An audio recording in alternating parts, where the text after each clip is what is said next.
I put it in one occasion. See, Nigerians are one of the smartest group of people you can find on earth.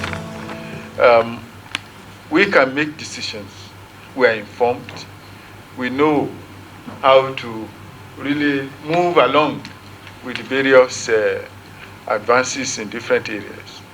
And that is exactly why we have to come to this forum and agitate our minds and discuss freely to be able to exchange ideas about the different areas of biotechnology. Biotechnology is a powerful scientific tool which is revolutionizing the way we do things. It is the use of living organisms or their products to modify human health and the human environment. The issue of biosafety is very akin to us because we are eager to follow the rest of the world in biotechnology development. We are not doing it to please Americans, and we are not doing it to please the Europeans. We are not doing this to please anybody, but for Nigerians, the ones that are living and the ones that are yet unborn.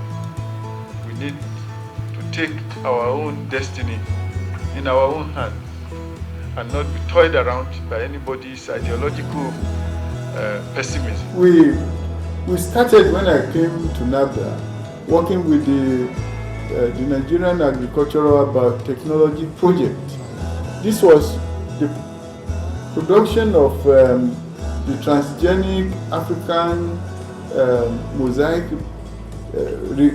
resistant cassava.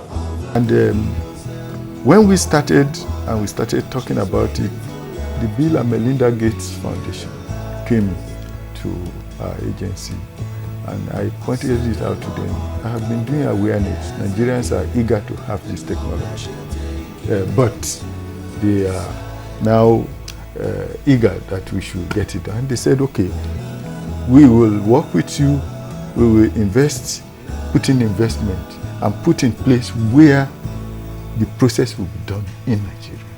And that they have sent experts from different parts of the world, the United States of America, Belgium, and they have come, stayed with us for 1 week, and we have mapped out the procedure. I'm afraid. Technology, we thank God, we already have the agency that owns it, which is the National Biotechnology Development Agency, and the one that regulates it on the other hand. And with these two together, we now have what the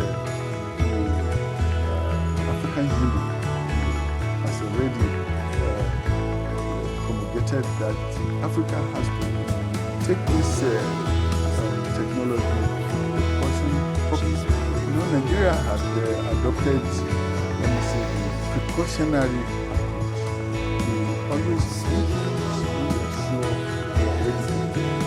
So we do not just bring in BT cotton into Nigeria and dump it on us, but according to the regulation that we have in our act, which is being operated by the National Safety Management Agency, Nigeria decides we must domesticate the cotton.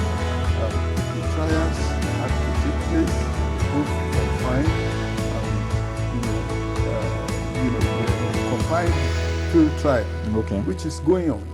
Although it is under what we call the general release, whereby this BT cotton is being tried in several locations in the country, and we have to look at the yield, then also make a final submission, at the end of these various studies.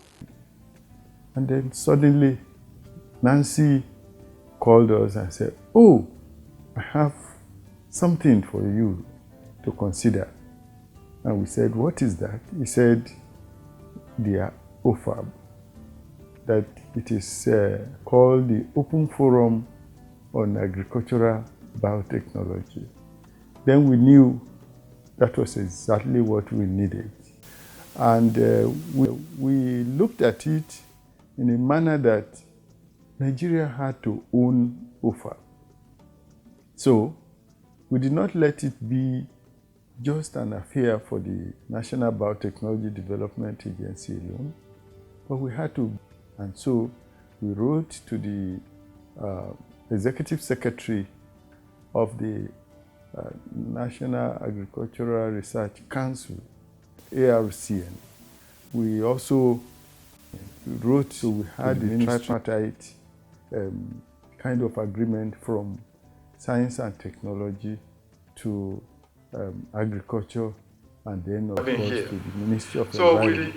thank you, because OFAB, which we started basically about a year, 2 years ago, has reached a level where it has become a major voice for the biotechnology program, and particularly agricultural biotechnology in this country. And we are very grateful for the role that Honorable Mokanjola has played on the program, trying to get the biosafety bill passed in order to free the wheel of progress and development. The adoption of biotech crops from 1996 to 2012 is clear here. It's about 100-fold increase from 1.7 hectare in 1996. Now we have cropped 170.3 million hectares. It's the fastest adopted crop technology ever noted. Nigerians are the most dressed group of people in the whole world. We can wear clothes as big as 12 yards, Babariga, and all the rest, and yet we don't produce any. Most of our textiles are produced by China and India and Bangladesh. Now we need to change this scenario and take a technology that will address the root cause of abandoning cotton production in Nigeria, revamp it, and also lower the cost of the production to farmers,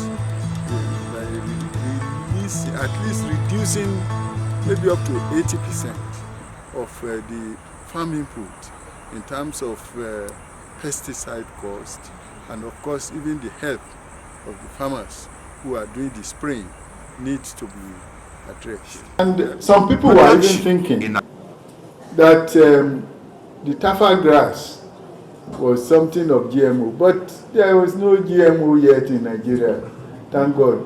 Otherwise they will say it is the handiwork of NAFDA.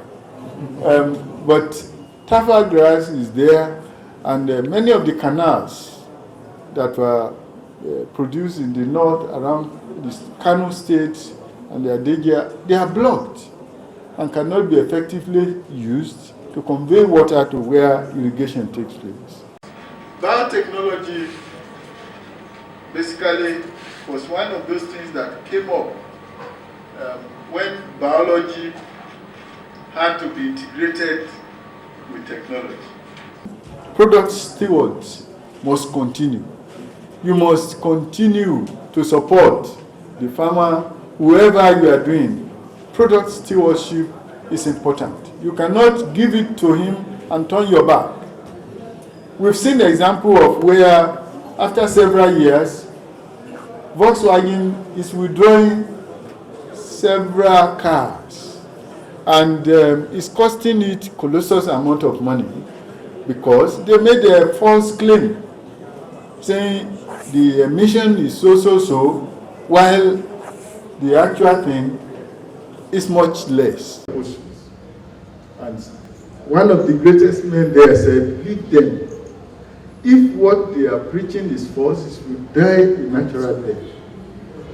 This is the same with the issue of definition. Thank you. If you are caught unawares and they just ask you what is biotechnology, you are at liberty to say it is applied biology. Okay? Well,